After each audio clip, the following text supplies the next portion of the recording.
Hey ChatGBT, I have a question. Is it possible for an illiterate person to write a book with over 77,000 words and memorize it off by heart? It is virtually impossible for an illiterate person to compose and memorize a 77,000 word text, as they lack the skill to read and write, plus the extraordinary memory capacity required to retain such a vast amount of information. Wow. So how did Prophet Muhammad write the Qur'an? Muslims believe that Prophet Muhammad's illiteracy is clear evidence that he didn't write the Quran himself, but that it was revealed to him by God. Since he couldn't read or write, creating such an eloquent and complex text would have been impossible. Even the most highly intellectual individuals couldn't replicate the Quran's unmatched linguistic style, profound depth, and consistency. Even artificial intelligence cannot replicate the Quran, which further supports the belief that it's divinely revealed rather than human-made. Wow, my mind is blown. What do you guys think? We think that you are naive. You don't understand epistemology, in other words, how to investigate truth efficiently. You also don't understand how ChatGPT works. And you make the most common mistake people make in epistemology is confusing a valid argument with a sound argument, or logical consistency equals truth. I can make a logically consistent story based on a completely mythological narrative. Lord of the Rings, the movie, is logically consistent. In this case, your argument presupposes certain things. First, that the compilation narrative of the Quran narrative in Islam is true. It presupposes that the Quran is a linguistic miracle, and it also presupposes that ChatGPT makes autonomous investigations instead of just quoting Muslim scholars.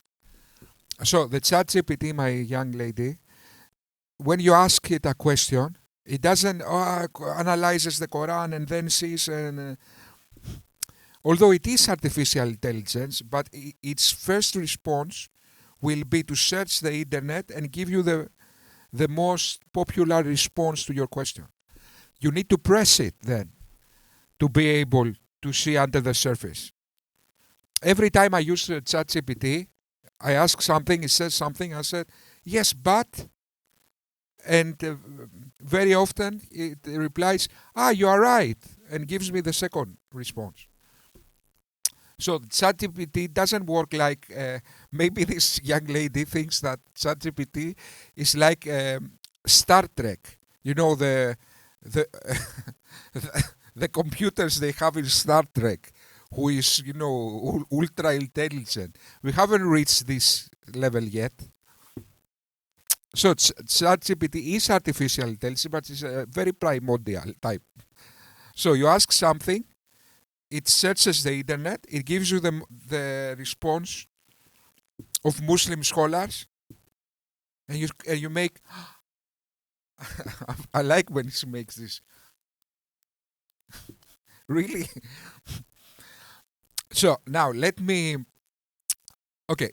challenge all these claims, and you will see, using ChatGPT perhaps, yes, let's do that. So I say, is there a hadith where Muhammad praises his companion for remembering something that he forgot? Yes, there is a hadith in which Prophet Muhammad praises one of his companions for reminding him of something he had forgotten. One such narration is found in Sahih al-Bukhari and Sahih Muslim. Narrated Ibn Masudi, the Prophet once prayed and forgot a verse in recitation. When he completed the prayer, he asked Ubay ibn Kabi, "Did you not remind me of it?" This hadith indicates that even the Prophet, being human, could forget certain things, but he appreciated when his companions helped him remember. Anyway, so this of course is nonsense. Let's see what's really going on. I appreciate very much Imam Shariar's advice that one, when you look at a verse of scripture, look 3 verses above, look 3 verses below. That is very good advice when you're reading a narrative, when things flow in order. However, the Qur'an is a unique book because it is not in order. When it was compiled from the longest surah to the shortest, and many of the verses were just put in random order. And so it's very difficult to read the Quran and make sense of it unless you have the Sirah, which is the Prophet's biography, and the Hadith. Why is the Quran so repetitive? And there's a book that has come out called An Oral Formulaic Study of the Quran, and I would highly recommend this book. Well, they have now written an Arabic computer program to do high-speed analysis of the Quranic text. And what they have found is that it was not written, or it was not originally written, that it was performed orally. It comes from an oral milieu, it comes from an oral culture, and it's something that was memorized and performed. And afterward, it was committed to writing. And because of that, it has a very different texture than text, like the Bible, that began as a written word.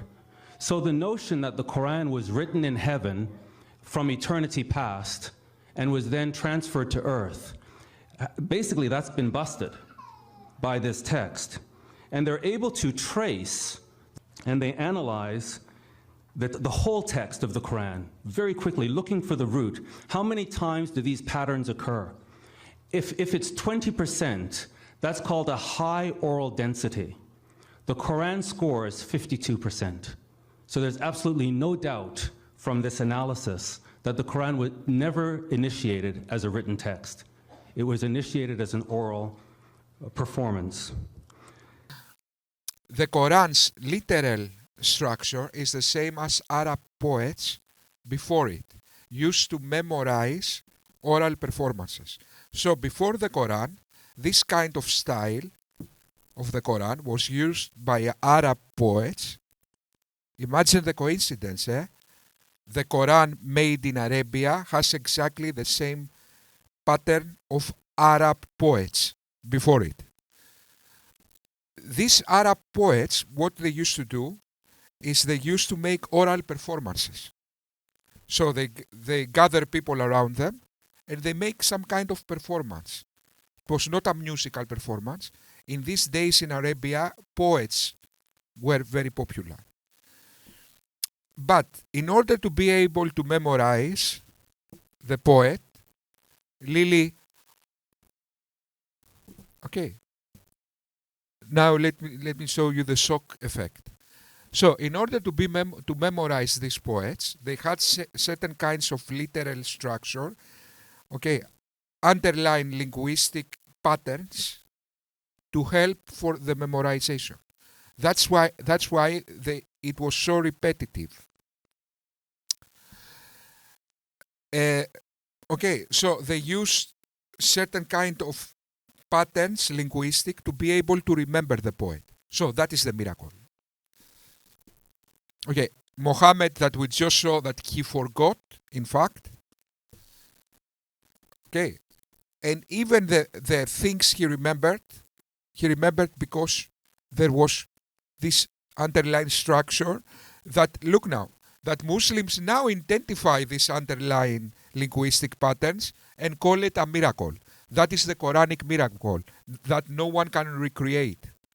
Yet, that was exactly the same linguistic structure Arab poets had before the miracle. Okay, so then the first consideration, and that would be structure. So what I'm going to argue is that the Quran exemplifies like a fantastic sort of linguistic structure, parallelism, concentrism, and so on. And it's improbable given the way the Quran is revealed. And a note on that is that it's revealed in response to certain events that happened, right? So many of like the verses are in response to specific events. They weren't predetermined prior to its conception, right? Wrong. The Quran was not compiled in chronological order as it was revealed. How is the Quran organized? Its 114 surahs are not in chronological order. Some of the earliest revelations are found all the way at the end of the book, and some of the last revelations given to the Prophet ﷺ are found all the way in the beginning. Let's lay down the ring composition miracle.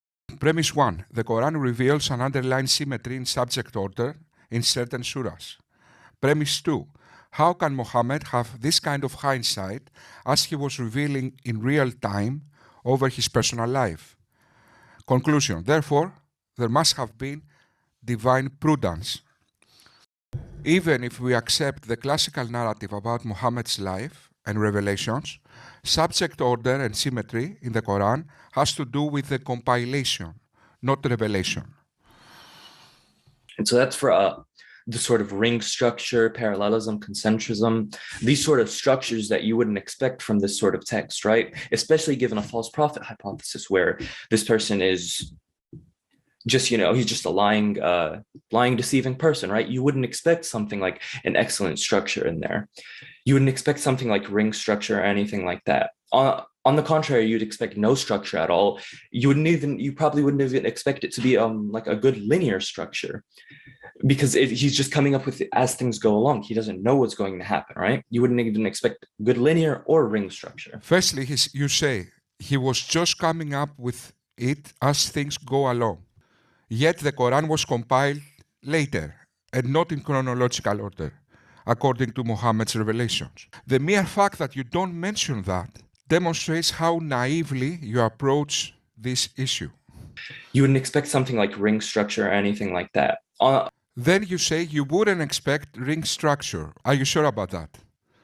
My dissertation is on classical Arabic poetry, and I was surprised, even though I was impressed with it and of course heard so much of the Arabs praising their poetry, but many Western critics from the 19th century, from the 20th century, were actually saying about the old Arabic poems that they consist of beautiful individual lines, but there's no real connecting thread between lots of the lines. It's sort of as if the poems were haphazardly thrown together.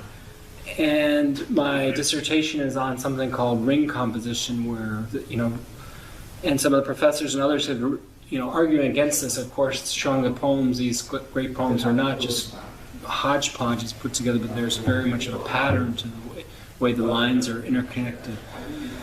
This is what my dissertation was on, and my main study in university was on. But then, after graduating and coming here to Kuwait, I was surprised to find that actually many of the same specialists in Arabic literature in the West, in the UK and in Germany and the States, are saying a lot of the same things about the Qur'an as the way it's put together as a book. Of course, this is the fundamental text of Islam, but they're saying it consists of surahs, but there's no pattern to way. The Quran uses literal motifs popular and almost exclusive to classical Arabic poetry. Exactly the expectation, in other words. Lying, deceiving person, right? You wouldn't expect something like an excellent structure in there. Then you say you wouldn't expect excellent structure in there. Is ring composition excellent structure?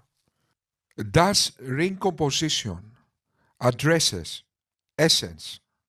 No, it undermines essence. Clearly. Okay, because it makes the book incomprehensible. But does ring composition addresses even musicality, poetry, in other words? No, it's against. It undermines poetry, in fact. But what it addresses? What is the purpose of ring composition? Let me tell you. In fact, let Raymond Farin tell us. Interesting. Similarly, you do find something called ring composition or concentric patterns in classical Arabic poetry. And this is said early poetry was not written down, but it was memorized. And poets would memorize. And this is maybe a mnemonic device that helps you recall a poet when he recites a verse, and then a second verse, third verse, fourth, whatever, and gets to the middle, and then sort of remembers, okay, working your way back out of the poem. You find these similar patterns in stories, in poem literature, and it's definitely, you find them in Arabic literature. What differentiates the Qur'an is the amazing interconnection, the way it's so much more densely interconnected. Allah compromises the essence of his text, his message, the comprehension, in other words, of his text. Also, he compromises the poetry, the beauty of his text, in order to find a way to memorize better his text, exactly like nomads of the 7th century. Is the Quranic literal structure efficient to convey its message? It's not in size order, clearly, and it's definitely not in subject order, as the subject repeats itself and some things that have been brought up earlier come up over again and again and again and again, and maybe sometimes in more detail than before. It's not even about the organization of surahs, it's also what's happening inside of a single surah. Large surahs like Baqarah or Ali Imran or Nisa or Ma'idah, surahs like that, you'll find lots of different subjects all bunched together in a way that for some casual reader might be surprising. They might not even see a connection between where this passage ends and the next one begins, and why is it going from this subject to another? It seems like it belongs in a different chapter altogether. So this is from an Arabic scholar, Gert Puin, who's the one who he's a manuscript scholar of the Quran, and he says the Quran claims for itself that it is mubin, or clear. But if you look at it, you will notice that every fifth sentence or so simply doesn't make sense. Many Muslims and Orientalists will tell you otherwise, of course, but the fact is that a fifth of the Quranic text is just incomprehensible. This is what has caused the traditional anxiety regarding translation. If the Quran is not comprehensible, if it can't even be understood in Arabic, then it's not translatable. People fear that, and since the Quran claims repeatedly to be clear, but obviously is not, as even speakers of Arabic will tell you, there is a contradiction. So that's Gert Puin. And then we have, of course, the famous Ali Dashti in his book, 23 Years, says, the Quran contains sentences which are incomplete and not fully intelligible without the aid of commentaries, foreign words, unfamiliar Arabic words, and words used with other than the normal meaning, adjectives and verbs inflected without observance of the concords of gender and number, illogically and ungrammatically applied pronouns which sometimes have no referent, and predicates which in rhymed passages are often remote from the subjects. These and other such aberrations in the language have given scope to critics who deny the Quran's eloquence. Those of you who have had a chance to read the Quran, have you noticed there are no complete stories? Have you noticed that?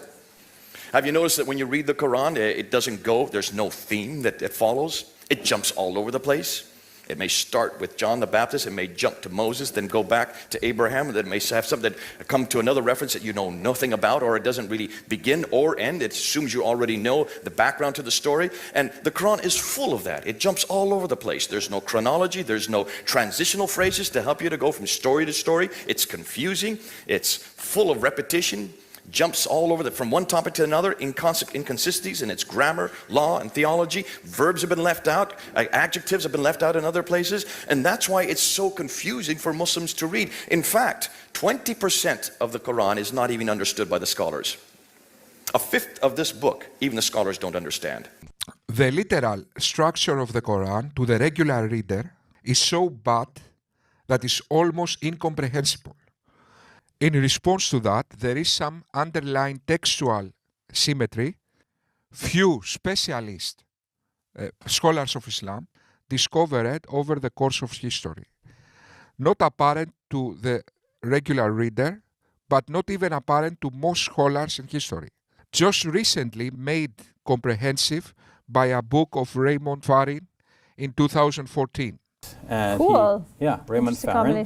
His book is entitled Structure and Quranic Interpretation, a study of symmetry and coherence in Islam's holy text. To me, this is a groundbreaking work. It's a very important book. After all, it does require some interpretation. This does not just jump out at you, otherwise it wouldn't take 1,400 years of scholarship to arrive at the level to which he has arisen now. Does symmetry in subject order helps musicality? Helps poetry? No. Just because a surah of 280 verses have symmetry in subject, that doesn't address at all musicality. the beauty of the text, the poetry. That's why you need specialized Quranic scholars to recognize this beauty with academic hindsight after 1,400 years. Is ring composition difficult to make when the subjects are so cruelly put together without transitional parts and with no consideration of essence, comprehension, or context? It is he who has created for you all things that are on earth. Then he turned to the heaven and made them into 7 firmaments. And of all things he has perfect knowledge. Behold, your Lord said to the angels, I will create a vicegerent on earth. They said, will you place therein one who will make mischief therein and shed blood, whilst we do celebrate your praises and glorify your holy name? He said, I know what you know not. So it jumps from one subject to the other without transitional phrases, without nothing. You claim that eloquent. That's the complete opposite of eloquence. In fact, that is a mental condition called flight of thought or flight of ideas. Let me show you what is this medical condition. What we know about flight of ideas. Flight of ideas occurs when someone talks quickly and erratically, jumping rapidly between ideas and thoughts. According to the American Psychiatric Association, flight of ideas is a type of thought disorder that causes some people to speak rapidly and quickly shift between loosely connected ideas when speaking. Okay, so the Quran is elegant for a mental disorder. For a book, not so much. So, Lily, I'm bored, in fact. I'm completely bored. I don't know why I'm so graphic with my reactions. I don't know. In real life, am I the same? I hope not. Okay. So, Lily, you made a claim. Elegance. You made look now. You started this claim that Muhammad is eloquent, and how he remembered. We saw that he didn't in fact remember. Then the Quran is eloquent. No, it isn't, in fact. Then how the genius literary structure. And I made it a mental condition. That Muhammad had flying of thought. And all that while I was bored to death, using like 30% of my ability. Imagine if I take it seriously, what I can do to your claims. Okay, so, that is a naive young lady, but people, so I just made now a demonstration how easy is for you to be deceived by such nonsense and what is in fact the truth. Thank you very much.